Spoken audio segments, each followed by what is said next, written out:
bëri përshtypje shumë nga ana njerëzore. Pasi diskutim se ne krahas gazetarisë jemi njerëz, Arben fillimisht, bëri përshtypje drejtori një nga drejtuesit të spitalit Sheba, që është në Tel Aviv, ishte njëri që vetë kishte shërbyer për refugjatët kosovarë, cilat i përmendi ambasadorja në kampet në Blac, në Stenkovec, na solli fotografit, na tha se familja e tij ishte viktim e luftës dytë botërore,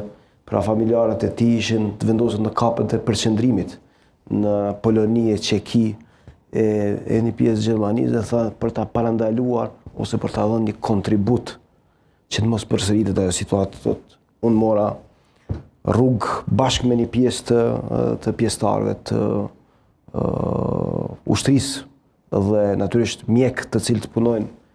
për ushtrinë, të shkuam dhe ndërtuam spitale mobile, spitale të cilat mi sollën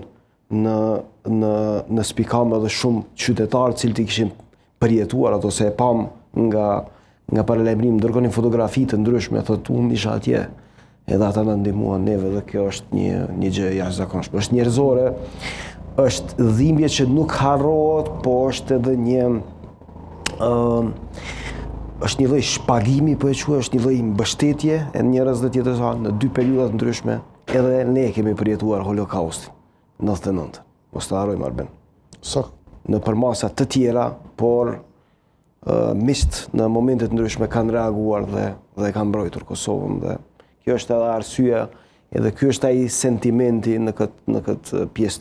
të dokumentarit. Para se të kaloj tek